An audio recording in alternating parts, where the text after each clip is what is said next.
This is Lawtina Life. Dropping out. I can't do this anymore. I don't want to do law school. Yeah. I'm so done. Puro 956 right here. I don't know who you think you are. You know, I'm not gonna, it makes me aggressive. You want to see aggressive? It makes me want to be. Yeah, give me that. Like literally, give me that.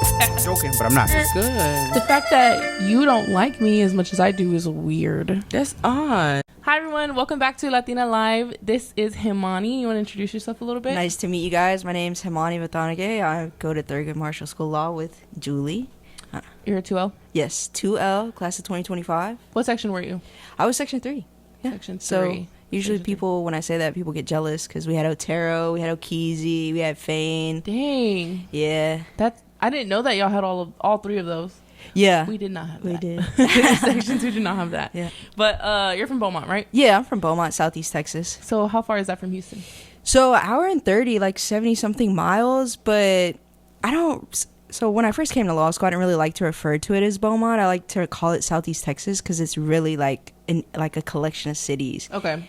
I hate to compare it to the Valley because how they feel, but 956. yeah, serious about 956. Yeah, they're very serious, but they're a collection of smaller cities, and that's how Southeast Texas is. So I'm not ever just in Beaumont, right? You're in like a area, yeah, like Port cities. Arthur, and okay, yeah, and so it's like an hour and a half from here. Do you go home a lot? Yeah, I go home like basically every weekend, and worked out for me. Oh, okay. Sometimes they tell you don't do that, but yeah, they tell you not to do a lot of things that I did, and I mean, you're here. We're here. Who cares? But and then you went to Lamar. Yeah, right? I went to Lamar and Beaumont. Okay. And so go Cards. I didn't really like it, but it got me where I need to be. Yeah, I'm in you law got a school. degree. Yeah, that wasn't your ending point anyway. Yeah. So are you? So like, what made you want to come to law school? So what I put on paper, and this is because they always ask you this, they want a real answer. Yeah. So growing up, I always cared about my family and where they came from. Right. And so my mom and my dad were both immigrants, and as well as my grandparents. Okay. And so when they were living in America, my mom said growing up, 3 of her siblings died. 3 boys at 3 different times, and the first one died when he was 10. And he got ran over in China, which is like a small town in Southeast Texas. It's a like rural farm town. Mm-hmm. And so he got ran over on his way to get milk for his younger sibling. So my uncle, who is the only boy left, the only one. Mm-hmm. So he got ran over. They get a lawyer. They win some money. And then the lawyer and the guy who referred him tells my grandfather, like, if you don't let us keep this money, we'll call ICE on you. Stuff like that. And so, yeah, it's just crazy situation. And then Southeast Texas, Vidor is also there, and Vidor is historically known as a sundown town. And so just in general, the area is just very rampant with like certain political ideas and just not good for minorities. Yeah, not good for minorities. Yeah. For everyone who doesn't know what a sundown town is, it's like an area, like a town where after the sun, like minorities should just not be around. Yeah. It's just not safe. They don't want you there in general, but it's more likely that something a crime bad will occur. Happen. Like they'll literally physically hurt you. Yeah. But that's crazy. I didn't know that it's close to home, you know? And Jasper's right there too, and there was an incident with an individual, a black man named, I believe, James Bird, and he was drugged chained to the back of a pickup truck and drugged by like a couple, 3 I think, white men, and they drugged him and killed him. Wow, it's crazy. And I think that happened in the 80s, I think. Yeah, so recent, like not too long. I mean, our parents were alive at that time. Yeah, so. Same. My grandma's pretty young, but she was like kicking. Like that was her youth. That's crazy. So that's really the area. So yeah. So, but that being kind of like the reason you came, what do you want to practice? Do you know? I know that's like a loaded question. But so I guess some more to connect with my personal experience, it would be personal injury, because that's just also I got an experience right in towards the end of my undergraduate career where I worked for a personal injury law firm, and it actually happened to be the personal injury law firm that tried the third son's case who died, and they won my family money. I didn't work with the lawyer who did it, but he was there. But I worked with another individual who I will give his props. His name's James Payne, absolutely great black attorney in Beaumont, and then also Sean Villery Samuel, who did our pinning ceremony, a tradition at Thurgood. And That's right, because the speaker kept like kind of pointing you out, and I was like, I wonder what the connection is. That makes sense. Yeah. Okay. So Sean's from Thurgood, and so so I worked for both of them as their file clerk. So I really would just like pick up lunch and then do whatever their secretaries asked us to do. Right. And seeing it firsthand, actually like the puzzle that it is trying to figure out a personal injury case, whether it's like on the job accident or a car wreck, whatever it is, that really intrigued me. And then Sean is just amazing attorney, like awesome guy. I'm sure you heard him speaking at the pinning ceremony. Yeah. Absolutely loved him. And so when I found out he went to Thurgood, and then I found Thurgood? Yeah, and then knowing Thurgood is like HBCU, and my experience at Lamar, I was like, no, I absolutely want to go to Thurgood. Yeah. And I got accepted at other places, but I felt like Thurgood was it for me. Yeah, so, same. Thurgood's the only one I toured. I got into, I think, all of the schools I applied to. Maybe I didn't get into one. I don't remember. It's been so long. Yeah. But when I toured Thurgood, I was like, nah, I gotta come here. Yeah. Like, it's just so accepting and like community based. I loved it. But I watched this one movie on Netflix one time, and it was the Marriage Story, so it was about divorce, like family law kind of thing. It wasn't really about family law, but the crux of the movie was about couple going through their divorce, and there's a divorce attorney on there, and he's like, crim law is about bad people at their best, family law is about good people at their worst. I've heard that and I just like laughed about it. I heard that the other day, actually. I heard that like the most well, not best clients, but the ones that like are the easiest to work with is immigration. You know, because like, I mean, you know, we don't like, well, not everybody knows, but like immigrants are like the most hardworking people, and like it's never gonna be, it's like it's easy to work with them, you know what I mean? Like that's what I've heard about immigration law. I think sometimes it's heartbreaking. We did me and Jose, my friend Jose, so he's a 2L also at Thurgood. Shout out to Jose. Yeah, shout out Jose Reyes. So we did a immigration clinic at our school, which is another benefit of going to Thurgood. There are a lot of clinics, and you get volunteer experience and also actually doing experience. Doing things in the law practice. And so it was just like almost heartbreaking, because you see immigrants, and some of them, my grandparents included, the country they come from, they didn't get education. They don't know certain things, they just can't remember. And when you come from a place like that, it totally changes your quality of life. Like there are people who are the same age as my grandparents who live a much better, freer life, because they know they can speak English, they're able to do their own like things in their life. They can go to the doctor by themselves, they can talk to the doctor, they can fill out forms, and my grandparents can't necessarily do that. And at the immigration clinic, I saw so many people just like my grandparents from all kind of walks of life. You'd ask them a question, they wouldn't know, they'd have to call their kids to answer the simplest question. And that's not to say anything bad about them, but just nature of the beast. That's just life. Nature of the beast. That's just how it goes. I do want to work in immigration. Like that's the only thing that I haven't touched yet. I done PI, crim defense, and immigration. I mean not immigration, and family law. But immigration is something I want to add to my firm one day, and I don't have any experience. Do you have any experience in it? You said with the clinic? Just the clinic, and right now I'm trying to do the externship for either crim law or immigration, but crim law is too hard for me. I just suck at it. I just really? Why do you say that? When we took crim law in 1L year, it's just horrible. But that's different than practice, though. Like that's the law, but the like day-to-day life of crim law is totally different, I feel. Hopefully. Speaking about family law, though, I have this badass story. Like I want to give my uncle props. So he's like hardworking dad. He was married before his current wife, and he had 2 kids with her.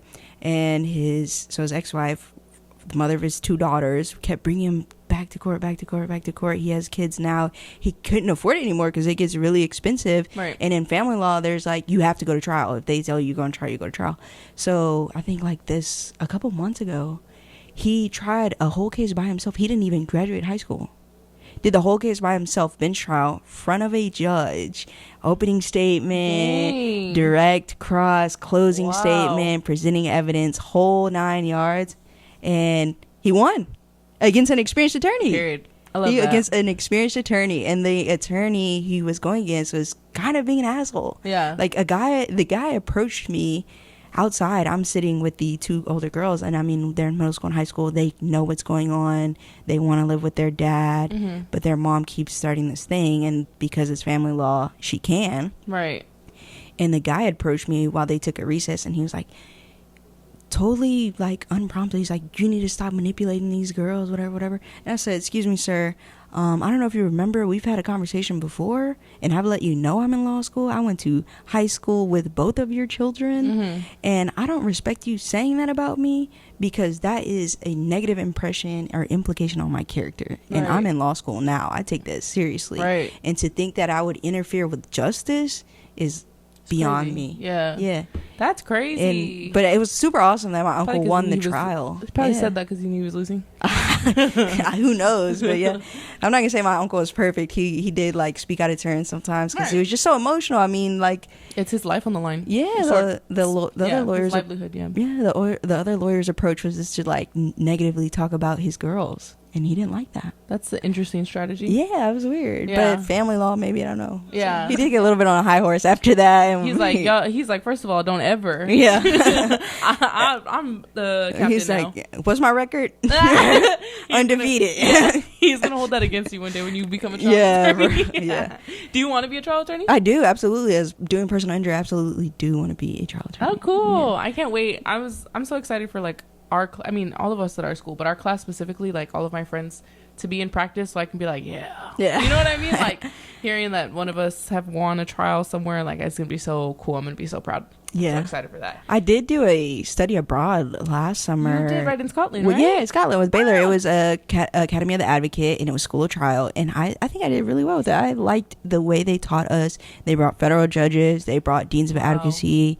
Really amazing experience. I feel like I learned a lot. Man, Baylor's mock trial program is insane. They're beasts. Like, they're hardcore. I give them so much props and I respect them so much. They at the competition that we went to, and then one of my coaches, Coach Pfeiffer, he's from Baylor, so like I see it firsthand how dope they are. Like, I wish that I could sit and have lunch with their head coach or something and be like, tell me everything I need to know in this 40-minute lunch. You know? Also another like notable mention, Dean AJ Bolito from St. Mary's. He was also there teaching us. Amazing guy. St. Mary's is insane. I think they won one of the competitions I was at. Like, there was 2 spots to be winners, and then so they're going to nationals. So they'll be here like in a month or so. Yeah. My friend is on that team. Shout out to Jaden Poole.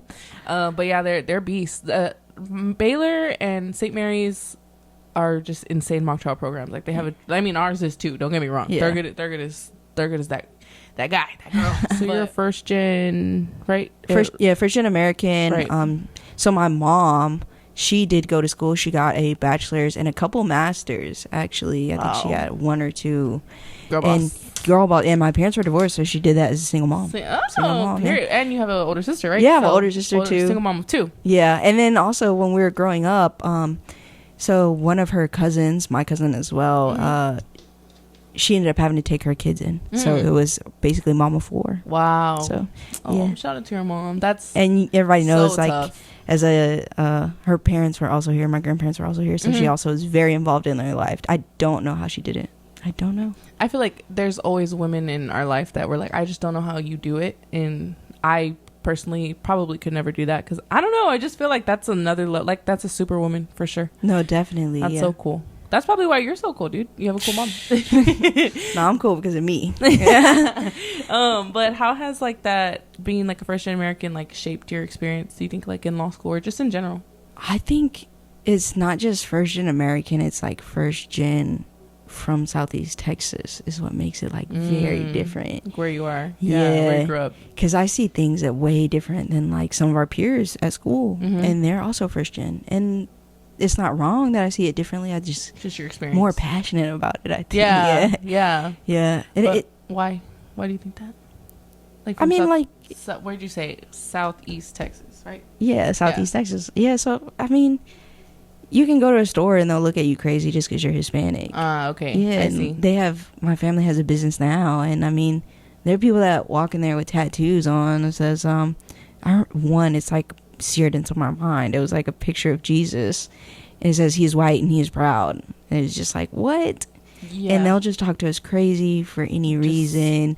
Because they think they can. Yeah, I remember once, not too long ago, I was like definitely in undergrad, this guy just followed me and my grandfather just because we passed by his property, I guess. And they followed us all the way to our property, which is like a mile and a half from his, and like got out of his truck when we're like at our gate and like yelling at us and don't you ever da da da da. And it was like, what, dude, we didn't even mess with you, what are you talking about? And so stuff like that really opens your eyes. And there's even like little like meme, there's this internet page, it's called like Southeast Texas Political Review or something, and they called my old boss, they called him the Black Kingmaker. Like, what does that mean in today's day and age? What are you trying to say? What does that even mean in general? Like, what? And it's like the guy that runs the website, I don't know him personally, but the stuff that's on there, you can tell it's like, okay, this something's going on. That's more than but being exposed to all that and sentient, and it's just crazy. And then I bet. Even when I was younger, I remember once me and my mom and my sister were in the car, we're driving, I can't remember where we're going, but this people in front of us, I guess they realized that we were Hispanic. We're at the red light, and they get out of their car and they come up to her window, mind you, still at the red light in the middle of traffic, a lot of traffic, and they're like, you're too effing close, get away, like, what, you don't play me, you effing da da da da. They end up calling the police on us, and then the police stops us, makes my mom get out, and like, imagine as a child how traumatic that is for you, and it's just because we look different. You're Hispanic. And it's crazy. That's insane. And I think sometimes I'm grateful that other Hispanic people or people of color haven't had those experiences. But I do think you can't be blind to it. Like, it's so great to live in like a place where you don't have to experience that. But it's real. But it is very real. And you can't internalize it or materialize it for yourself sometimes. Until you actually go through it. And I think that's why I'm so passionate. Like, I'll get in little tiffs with people sometimes. I'm like, it's bigger than that. You don't get it. You don't get it. Yeah, that's real, though. My mom, she's from West Texas. So, like, the Big Spring area. And she tells me stories like that all the time. Because I'm from Corpus. And Corpus is like a baby valley. So, it's like all Latino. So, I mean, don't get me wrong. I've had my fair share of, like, experiences like racism and just people treating me different because of how I look. But not nearly as much as maybe like you or my mom. And like, so for example, right, Spanish was her first language, and so in maybe kindergarten, wherever you start at over there, she would get in trouble. Like, they would yell at her for speaking Spanish. She had to learn English, or else like she'd be in trouble all the time. And things like that. Like, people don't realize that, like, that's your native language. Like, that's a part of you. That's who you are. Having to like completely change how you speak and how you hold yourself is like, that's so damaging to your mental. And like, I don't know, for me, like, hearing that story and then just in the experiences that I've had, because I have a story to share as well. But it just makes me feel like, and this is like a really controversial thing to say, but like, my mom had the same experience. Like, damn, like, maybe it would have been easier if I was just white. You know what I mean? Like, so many people feel that way, though. And it's like a real thought, especially for the youth. I know. I know sometimes kids openly say that. And for me, like, that, I mean, that is a statement on its own, right? Like, the fact that my head has gone that far. Of course, like, I'm Latina and I'm proud. Like, I mean, the podcast is called Latina Life. You know what I mean? Like, I'm not hiding who I am at all. But yeah, so it sucks. Like, it messes with your sense of identity totally. But yeah, so to kind of like talk about that, I think there's even studies about that, though, but like from a while ago. But I think they used black children and their opinion of, like, I don't exactly remember the study, but it definitely affected the way they view things. And I think it's good that now there's a push for more representation in like media and literature, and because if you're not seeing it personally, seeing it in the media or on books or stuff like that, that reinforces that you are valuable. You are worth something, just the way you are, just the way you speak, just in general. Right.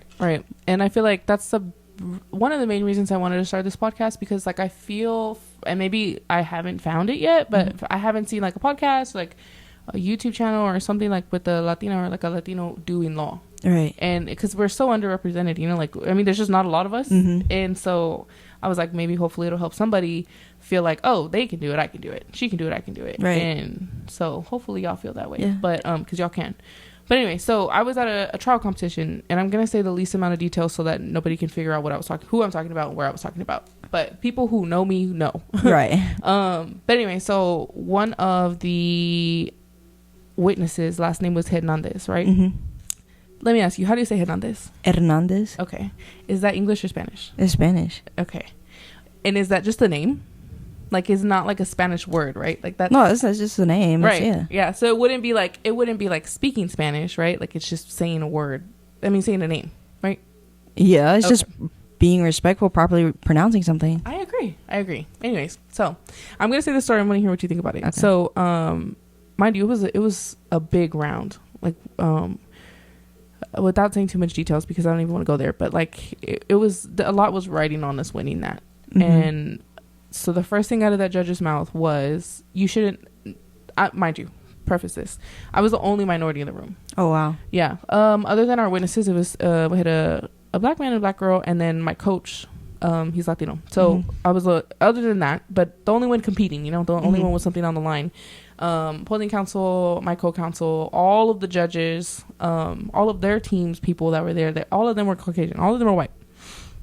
So the first thing out of one of the judges' mouth is, "You shouldn't speak Spanish during the trial." And you shouldn't speak Spanish during trial? Right.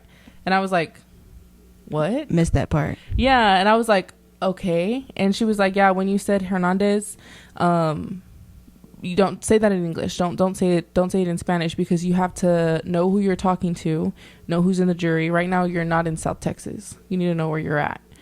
South Texas? She's referring to the valley? Isn't the valley South Texas? I don't know. I still have, to this day, I'm like, what are you talking about? Yeah. So we were like, actually don't know where we considered. It was like around the Dallas area, but like DFW. Yeah, Texas is south. Like, Texas is what? Is the South. I've considered Texas the South. She didn't say South Texas. She said you're not in the South. Totally Texas is the South. That's what I was saying. Some people don't think that, but anyway, I know some people call us the West, and sometimes like in the sporting breakdowns, the divisions, they call us West. The South. Like, we're at the very bottom. Whatever. Anyway, so back to I agree with the you, story, but, right? Yeah. But anyway, she didn't say South Texas. She said you're not in the South right now, so you have to know who's in your jury. You have to know who you're talking to. And I was like, that's so. She was saying that you're in North Texas then. Okay. Because if you're in Dallas area, Dallas is considered. But even then, there are a lot of Hispanics in that area. Yeah, and so there are a lot of Hispanics. What do you feel like if somebody told you that? What do you feel like that they were saying? I would feel like they're microaggressing against me. Right. That's exactly what I would think. Like that, I was like, whoa, because I didn't speak Spanish. I said, and mind you, I didn't even say Hernandez. Like, I was still low key whitewashing myself because I said Hernandez. The only thing I did was roll my N, or like put an accent on my N. I didn't even say it how it's supposed to be said, Hernandez. You know what I mean? If anything, I would have given you props for being respectful towards your witness, right? Because you want to validate your witness's experience, and sometimes the jury will catch on to that. I would think, as people, like, oh, look how she's, yeah. To this day, it still hurts me to my soul because, like, and then they ended it with like, oh, I'm just trying to help you. Okay, had you genuinely been trying to help me and not trying to embarrass me, you would have pulled me to the side after the round and told me that. You know what I mean? There's ways to go about it, because read the room. Like, I'm the only, first of all, I was the only minority, but not only that, like, I looked like it. You know what I mean? Like, I have, like, there are white passing people, and I don't think either of us are white passing. Right. I mean, I don't know. It still irks me to my soul. I think I realized being at Thurgood made me so comfortable, because like we're like majority, all of us are like minorities basically, and I feel so comfortable being myself, and I can speak with an accent, and I can, you know what I mean, even talk a little Spanish. But I forgot, and I really quickly remembered, like, oh yeah, the law field doesn't look like that. Oh yeah, I forgot. I think that we can go into two conversations about that. So I hate that happened to you.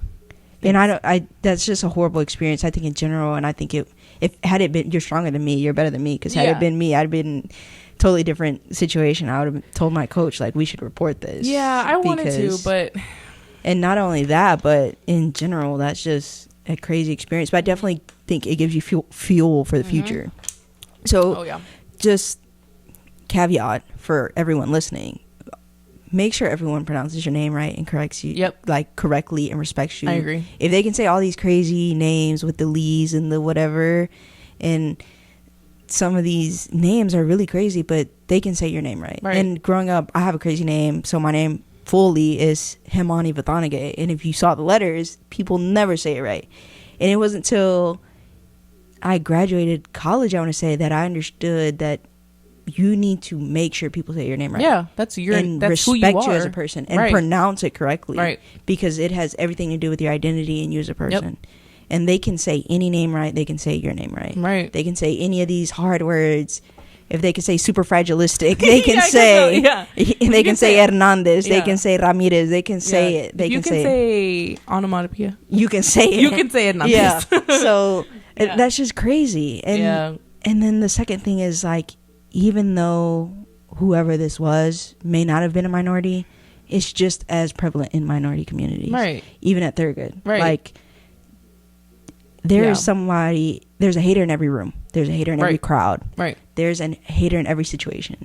And people will not skip on an opportunity to tear you down. Yeah. And you got to rise above. Yeah. Like, even, I know you mentioned, like, we get a lot of support at Thurgood, but there will be certain instances where even in a room full of minorities, they might try to tear you down because you're a different minority or because you're a darker minority. And we know that that's an issue within our community as Hispanics, like the colorism and the not the different like ethnicities and the different and Latino culture. Yeah, like, oh, you're Puerto Rican, or oh, you're Mexican, oh, you're Honduran. You're not even a real Mexican. Yeah, like and there's that. Like it just sucks. But you gotta rise above and just be like, okay, let me show you. And I hate that it happened to you in that situation because you can't show her because you're the one with something online. Right. And whoever it is gonna deduct points or whatever. Right. When they totally should have given you more props. Yeah. And I think for me, the way I handled the situation was like, I didn't say anything and I just listened. But I think for me, the way I wanted to react, it was like, okay, first of all, I don't know who you think you are, you know, like I'm not gonna like the way I actually am as a person is I'm pretty confrontational. Like I'm not gonna let nobody talk to me crazy. But for me, I'm like, right now I'm representing my people. You know what I mean? I'm representing every Latino ever. Yeah. And I'm not going to make it seem like we're not level-headed and we're not able to handle something with grace. And you can't give them confirmation bias. Right. Sometimes I do fall victim where I'll give them confirmation bias where I'll be like, confirm it. Yeah. One thing about me. Oh, you think we can't take criticism? Oh, I'm about to show you. I criticize you. You're not going to talk to me like that. Yeah. I totally feel like that. So that's what I'm saying. Sometimes I'm too passionate where I feel like our peers who maybe didn't have the same experience as me, they can just let it go and be like, oh, sure, like, that's what they think like that, but I'll just let it go because it's not going to change things. And I'll be like, oh no, I'm going to take a moment. Yeah. Like, let's have an educational point. Right, yeah. Right. It's not even about humbling, but it's like, I think you're coming from a place of ignorance and you don't realize what you're saying is wrong. Right. But here, let me give you firsthand experience. And sometimes they don't like the way I'm coming on. I could be totally respectful. There have been times where I'm like smiling and laughing in their face and, you just made a where's your green card joke to me. And I'm, okay, let's laugh and smile along, but let me correct you about something. Right. And all of a sudden it's an issue. Yeah, and it's so crazy because it's not funny. Like, what is funny about that? You know what I mean? Like, yeah. It's just, like, don't get me wrong. If something had like a comical effect, I'd be like, hey, that was good. I'm not going to lie. Kind of messed up. But like, where's my green card? What's funny about being an immigrant? Yeah. Like, I just don't see humor in that. It's just it's just something that happens in the world. Maybe like, oh, maybe I fell on the floor and then you made fun of me for it. Yeah. You know what I mean? But like, be funny, do better. Yeah, you know? Yeah, don't get me wrong. I like some of the race jokes or the gay jokes they're and stuff. Funny. Yeah. But sometimes they're out of place and you can tell. Everyone can read the room or the situation. You can tell when somebody's trying to bring you down. Yeah. And when you're trying to bring me down for no reason, then it's a problem. Down, so I'm gonna pull you down with me. Yeah. Well, let's roll on the floor. No, but in Mejia there was this saying, and I felt like it was like it was by, I don't know, it was like George Orwell or something. It was like, don't wrestle with a pig, you just get dirty and they like it. And I guess it was trying to tell us don't do situations like that. But I'm gonna do it sometimes. Though. Yeah, you choose your battles. Sometimes I like a mud bath, Yeah. So sometimes it's worth it. But no, I feel that. Like, I feel like I've struggled with that as well. Like, because I've grown a lot as a person, right? Like, I'm very confrontational normally. Right. So, like, if someone comes for me, then I'm going to be like, okay, well, I'm going to ruin your week. I always say, like, you try to ruin my day, I'm going to ruin your week. Right. If you try to ruin my week, I'm going to ruin your month. Oh, like, wow. We're both not going to be mad. Don't tell me this, Juliana. I'm remember it. I feel like, but that's not good. It's not healthy. So I'm learning to, like, grow out of that, especially because I'm going to be a lawyer. And I'm representing more than just myself now. Both of us are. Yeah, we have implications. Yeah. So. Yeah. But yeah, sometimes some people just deserve to be like parked, like, yeah, that's not cool, don't say that. Yeah. And however I gotta get the message across, I'm gonna get it across. I've totally had this situation where it's like, you know what, I'm wasting a lot of energy rising above too many times, so I'm sick of rising. Yeah, so you know what, let's just end it here, and you go your way, I'll go my way. No hard feelings. I just know how you roll now. Yeah, and that sucks, right? So don't be afraid to do that, like, as a person, your experience, just let it go. Yeah, you know?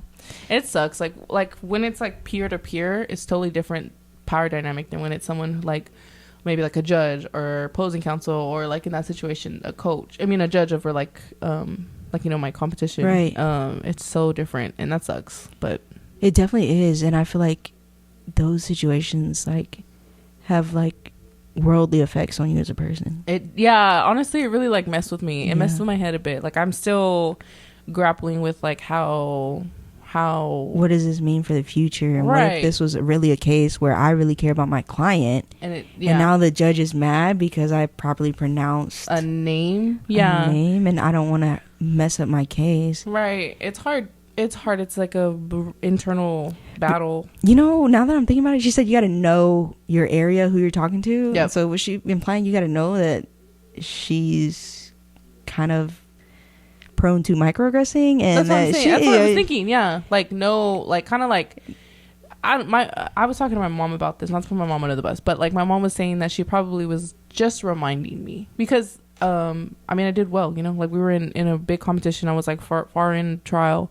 and we were winning, you know, you were advancing. You were almost to the finish line. Yeah, like, I was in the rooms that so many other people have never had the opportunity to be. Right. And so my mom was like, she's just reminding you, like, hey, just remember, you're a minority, you know, you're a Latino, and trying, like, as if, you know I don't know. I see where your mom's coming from, but I feel like if she had like that good moral, like, I'm coming from a good place, that, like how you're saying, she would have pulled you to the side to say that. Right. But if it was I think it was I'm gonna knock you down because you're a minority in the room. That's what my mom was saying. Just remember, like, yeah, you might be doing all you this, might be doing good, but remember what you who I am and who you are, and you know, kind of like putting their foot on my neck. Which, Jesus, you can only put your foot on someone's neck so long. Like, wait till I'm an attorney. You know, wait till I'm in the same room litigating. Someone who hasn't felt like me as an opposing counsel, like, just wait. That's when the Malcolm X situations come about. You know, it goes from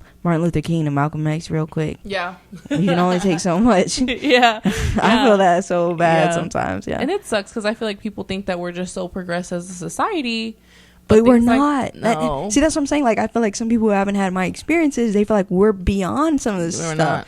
And then I go home on the weekend and we're not. Right. And it's like, no, guys, take it serious, please. Yeah, it's serious. Yeah, like, literally a month ago, I was showing my study group that they were vandalizing the stop signs and the roads, writing like slurs, graffiti, spray paint on the roads, and swastikas on the stop signs. That's insane. In today's day and age, in Southeast Texas. A month ago. Yeah. Like, yeah. Guys, we're not. Like, yeah. And that's why I feel like it's so damaging when sometimes people say, like, you know what, I'm going to let them pass. I'm going to let them, you know, oh, well, who cares that's their opinion. Right. I won't see them again. It does matter because they're going to tell their kids this. They're going to tell their grandkids this. They're going to tell their cousins this. And now everybody agrees. Yeah. But, you know, like, I mean, even though we're underrepresented, like, I mean, we're here, you know, we're in law school, we're about to be attorneys. And so, like, as much as we haven't progressed as a society, like, we are a testament that, like, you can rise above. Right. You can do things. You can make things different for your life, for your community. Like, that's something that's really important to me when I get into litigation, or not litigation, when I get into practice, giving back and putting my community on, like, more, you know what I mean, on a bigger level. And however that can do, how I can do that, like, if you know what I mean, like, sponsor like kids to go to law school or just whatever, you know, because like we've made it, we've seen there, we've been in the room. You've been in the room, you've seen how it is. And that can hurt. Oh yeah, especially if you can't turn to someone and be like, hey, you don't realize, like, that was painful. Yeah, that was messed up. Yeah, you know, they're wrong. You're right. You know, they're in the wrong. Yeah. Sometimes you just need somebody to listen and agree with you and hear you out. Yeah, because I think sometimes they can, like, gaslight you. I hate to overuse the word, but, like, it's true though. Where they're like, oh no, they needed to tell you that. Like, you needed to know that. No, like, no. Yeah, like, that's something that people were telling me about that experience in my trial competition. They were like, no, she was just trying to help. Like, that's something that you need to be aware of. And like, don't get me wrong, do I know how to code switch? Absolutely. I can. Have to absolutely code switch. I can go from being like just totally myself with my accent and my like I talk with my hands, like I'm very like animated, like a Latina would, like, you know, the stereotypical Latina, you know. One time we were in the hallway and you were eating hot Cheetos and someone's like, no, Julie, exactly, you're feeding into the stereotype. Exactly. But like, it's me. I'm a hot Cheeto girl real bad. But like, so do I know how to code switch? Absolutely. But like, at some point it's like, okay, yes, I can code switch, yes, I can adapt to whatever room, but like, maybe we should start teaching people that we don't have to. Yeah, you know? Just that it's okay to accept other people in the courtroom. You know, like, yeah. But I mean, we'll get there. Yeah, I definitely think like our generation will push us even that much further. Yeah, for sure. Definitely something that we all have to fight for. Yeah, us for sure. And the people to come, the people who are watching this podcast, right. Even in your day to day. Yeah, and like, it doesn't even necessarily look like protesting and with signs, and like, it's just, in my opinion, the best protest is just being yourself. You know what I mean? Like, just be fully like if you are whatever type of Latino, you know, Honduran, like Salvadorian, like whatever, Mexican, whatever, wherever you come from, like, like, embrace your culture. Like, that's who you are. Don't, like you said, make people say your name right. Yeah. Like, you own your identity. I feel like that is just so powerful. It's just as powerful as holding up protest signs and getting in there and fighting, you know. Or if you have the two last names, make them put the two last names and spell the two last names. Refer to me with the two last names. Yeah, that's my name. Yeah. Like I was saying, Sean is he's African American and his name is Sean Villers Samuel, and they call him Villers Samuel. If you're Hispanic with two last names, and it even goes to people not even Latinos, like African names. Like, it makes me so mad when like somebody will go to our school and they're like, oh, I'm butchering this, sorry, and like making a joke out of like how badly they say an African name. Like, no, put some respect. Like, that's their name, you know. We have trial lecture together. Yes, he always makes a point to say the names right. He really tries, and he's a judge. And I think it's cool that he does that. You know, it shows that, you know, with a little perseverance, we can make a difference. And he apologizes for saying it wrong and then re-says the name correctly. And every class he'll take time, every single time. And I respect that. Hey, don't think he's like wasting time in class. The class is a couple hours. Right. Yeah, he gets his job done. It's okay, like 3 hours long. Yeah. But something not law school related that I want to talk about. So you have an older sister. Yes. So you're technically like the baby, right? From my parents' relationship, I am the baby. In the family, I consider myself the baby. I am. Okay, so everything a little baby sibling is me. Okay. So I'm the older sister. I have a little brother. I have a baby brother. Well, he's not a baby. He's like 17. He's about to be 18. Oh, that's how my sister calls me. And your baby sister? No, she calls me like Chubbs, and I feel like that's so infantile. Like, yeah. No, so how is it being the baby sibling? Because I'm not the baby sibling. It's the best world. She would totally agree with me. Yeah, like even on Easter, like my mom thinks we're too old for Easter baskets, and she'll still make me the Easter basket because she's an older Latina sister. So Latina and like Sri Lankan, and then like the older sister is like another mom. She took care of us. She did everything for us. So that's so cute. When I go to her house, like totally like I'm the baby, and like sometimes she'll come in there, she'll be like, oh, do you have everything? You want me to get another cover? I'm like, oh yeah, sure. That's so cute. Okay. But that's so cute because I do the same thing to my brother. Yeah, that's how my sister is. And then like when I was in high school, I want to say, I started doing this trick where I would tell my mom, oh, I need like $20 for lunch. And then I would go to my sister who was working. She's in college. Like, I felt so bad now that I think about it because she literally killed herself working and going to school. And I would be was me. And then I would be like, hey, you know, I need some money. And I would ask both of them, give them the same reason. And then they still laugh about it to this day. One time they like were talking to each other about how they were, because in today's day and age is hard. Like my mom's single mother, she's taking care of me. Right. My sister is also studying, paying for her school, paying for her car, paying, such a baby sibling. you know, and then they're like saying how they had spent this money on me, and they put it together that I was scamming both of them. I was like, damn. My brother, he does that to us, but honestly, like there's no other man in this world, I swear, because he's now becoming a man. Mm-hmm. But there's no other man in this world that I would literally just like spoil like that. Like I'm like, all right, because he'll literally be like, hey sis, he'll call. The only time he calls is if like he wants to, like if he's really like in the mood to chat, because he's an introvert, he doesn't like to chat. Yeah. So only reason is like he'll chat, which is the most rarest reason, or he needs something. Like he'll call and I love it though, because I'm like, yeah, I love being the person that you call for that. And he'll be like, hey sis, I'm like, how much? Oh, you already know what it is. Yeah. And so like I'm more than sure that he hit up both me and my mom, even probably my dad, and got like $20 from each of us. So now he's like up 60. I'm like, whatever, dude. That's how I would do the math. I'm like, so I want this big thing, but I know if I say that, they're gonna say no, even if they break it apart. So I was like, I'll say something smaller, more realistic. Yeah, but my sister's like one of my biggest supporters. Yeah, she works as a echocardiographer, so she scans hearts and she works with doctors and stuff. And she'll even tell like the nurses or whoever she works with about me. And so when I go visit her, I was just there for spring break. She's bringing me around the hospital, and I was like meeting these people, and they're telling me about their jury experience because they know I want to be a litigator. And they're like, yeah, so don't do this and do this. And I'm just telling you as a normal person. Okay. So I'm like, okay. That's so cute. Thank you. I feel like every episode I've talked about my brother, but like I'm sure that's how your sister is, because like he's just my little child. Like he's my little, he's like my little son. For a while it was kind of embarrassing, because anywhere we went, like with because I'm close with all my family, we're just naturally like that. But like my uncle's wife, anywhere we went somewhere, even just like for her kids, like meeting their teacher, she'd be like, she's in law school. I'm like, that's just so cute. All they said was hello. Like, we're like, she's in law school. Watch how you talk to her. I'm like, chill out. And is she like really protective over you? My uncle's wife? My sister? Yeah. Oh yeah. Sometimes I'm like, because she can be a little pit bull. She's a little feisty Latina, you know. That's so cute. That's how I am with my saying, brother. I'm not Hispanic, I'm his panic. Yeah. But she's my panic. Like, I'm like, relax, you know. Yeah. Because even with stuff at school, because me and my sister talk like every day, and so I'll tell her how my day was, and she's like, oh man, F them, or that be. I'm like, yeah. But then relax. 2 days when I got to tell her a new story, I'm like, but they're good this time. They're nice. They're the good person in the story. Yeah, we're good with them. She's like, weren't we just? And I'm like, nah, listen. That's probably why my brother doesn't tell me stuff all the time, because he knows like it doesn't take much. Like, it doesn't take much for me to be like, all right, well, where are they at? What's going on? Exactly. You know what I mean? That sometimes I am very cautious about what I let her know. That's probably like, how my brother does, honestly, because he's like, oh, because I want, like, there's only so many people in this world that I don't actually play about. Like, I will just take it there every single time, and it's my brother. Yeah, my brothers. Just don't let it happen. Just don't let it. That's a warning for you guys. Right. Yeah. Anybody knows I just don't play about my brother. I'm that's my little son. Yeah. In my heart, he's my little son. But yeah, that's so cool. I'm always like, do you know about birth order? Like the birth order, like psychology stuff? No, but my mom made up this rule when we were growing up. So you gave me a little trauma. Everything was birth order rules.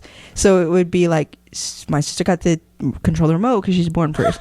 My sister get to sit in the front because she's born first. And I would argue it so hard. We even laugh about it to this day. Like, everything first, everything she gets to choose it because she's born first. And she'd call it birth order rules. And it's like, gee, like, no. I just traumatized you? I just sent you back? That's so funny. I like literally like the other day, I think we're writing somewhere. And my mom made a joke about birth order rules about sitting in the front, and I was like, oh hell no. Hey, like, I'm grown now. Okay, so that's how my brother used to be.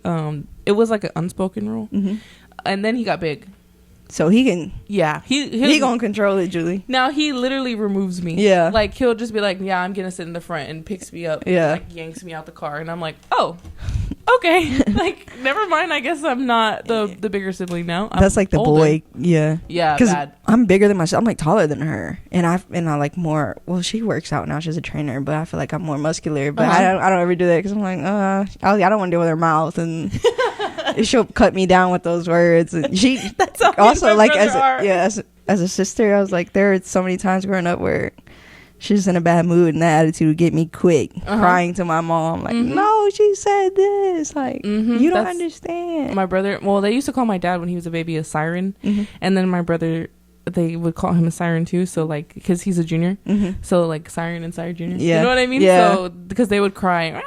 Oh my god. But now that we're older, we're super tight, like I'm sure like you and your sister. It definitely came with age. Yeah, for sure. Because I feel like growing up we weren't as close, and then now we're super close. Yeah. So that's the psychology of birth order. Oh, so so birth order psychology is like each, depending on where you fall in birth order, like your personality fits that. So like the oldest sibling is always like overly responsible, bossy, nurturer. Like they're the ones that like take care of like everything, take care of the little sibling, and they're just like overly confident, like just like a very big personality. And then the middle sibling, like they always say that they're the ones that are overlooked. I don't have a middle sibling. You don't have a middle sibling, right? Like in birth order, yeah. But anyway, so they're like always overlooked. They're always like the person who makes peace, like in the house. Like they try and get everybody to stop fighting. They don't get as much attention.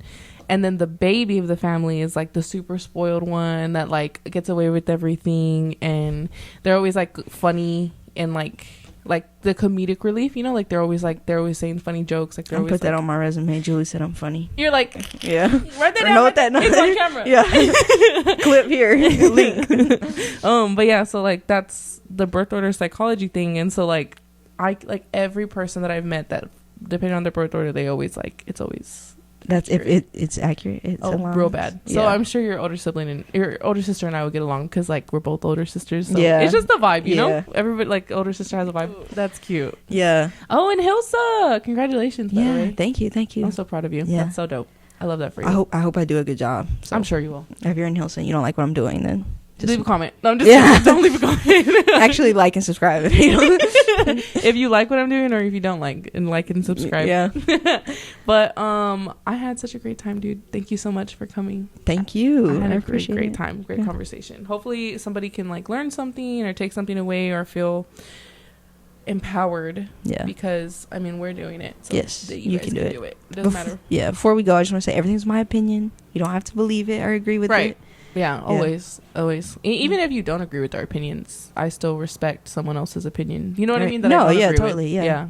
Even if I think they're wrong, I'll be like, I still respect it, and I still coexist, and you know that's true. The name of the game. But thank you so much. Thank you. I appreciate it. Do you want to plug your Instagram or anything? I don't have social media besides LinkedIn. That's right. Yeah, that's right. Your LinkedIn. I'll put a link to your LinkedIn so that way people can find me if they need to. Right. But thank you so much. This has been Lawtina Live. Bye, guys. Bye. Thank y'all.